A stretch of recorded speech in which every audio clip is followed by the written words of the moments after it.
Olá, pessoal! Bem-vindos ao nosso guia de missão.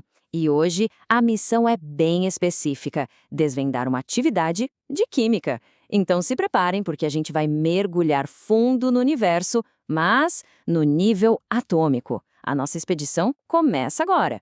É isso mesmo. O que temos pela frente é uma verdadeira missão. Uma aventura para a gente entender do que são feitos os blocos de construção de tudo ao nosso redor. A grande questão é, será que todo mundo aqui está pronto para aceitar esse desafio e explorar o incrível mundo invisível dos átomos? Beleza. Toda grande missão começa com o básico, né? Um reconhecimento do terreno. Então, na nossa primeira etapa, a gente vai se familiarizar com os personagens principais dessa história, os átomos. É fundamental ter essas informações para tudo que vem pela frente. E a primeira pergunta, a base de tudo, é essa aqui. Afinal, o que é matéria? Pode até parecer uma pergunta simples, mas a resposta, olha, é a chave para absolutamente todo o resto. E aqui está a resposta. Matéria é, de um jeito bem simples, tudo. Sério, o aparelho que você está vendo isso, a cadeira, o ar que a gente respira, até as estrelas mais distantes. Se tem massa e ocupa um lugar no espaço, pronto, é matéria. É como se fossem os tijolos fundamentais do nosso universo. Certo, então, se a matéria é toda feita de átomos, a próxima pergunta que vem na cabeça é, tá, mas e os átomos? Do que eles são feitos? Vamos dar um zoom e ver as pecinhas que compõem essas unidades tão pequenas e, ao mesmo tempo, tão poderosas. Imagina um sistema solar em miniatura. Bem no centro, a gente tem um núcleo, super denso, onde ficam os prótons, com carga positiva, e os nêutrons, que não têm carga. E girando ao redor desse núcleo, como se fossem planetas, estão os elétrons, com sua carga negativa. É um balé perfeito e equilibrado de partículas. Então, no meio dessas partículas todas, como a gente sabe quem é quem?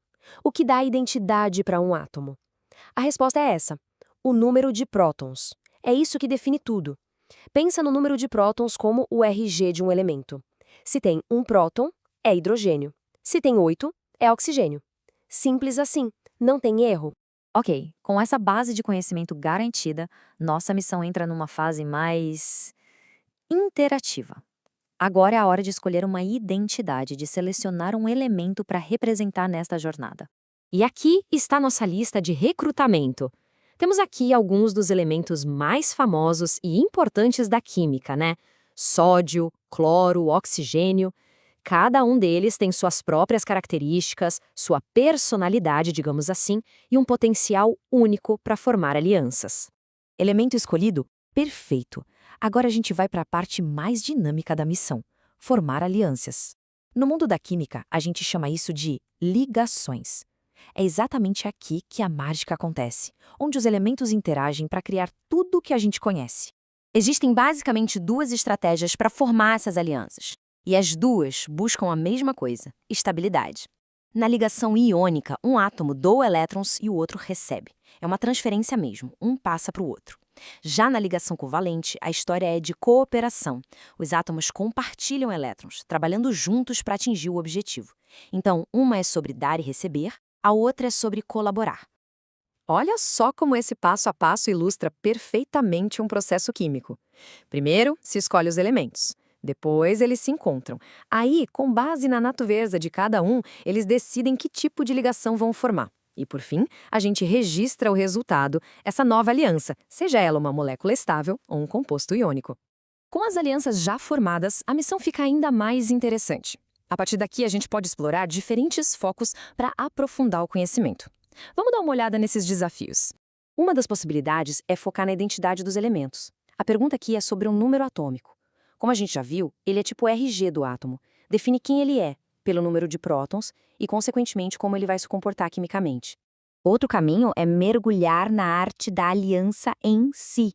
A missão aqui é investigar a fundo as diferenças entre a ligação iônica, aquela que forma o sal de cozinha, por exemplo, e a ligação covalente, que é responsável por formar a molécula de água que a gente bebe. E, por fim, um terceiro grupo pode investigar os resultados dessas ligações.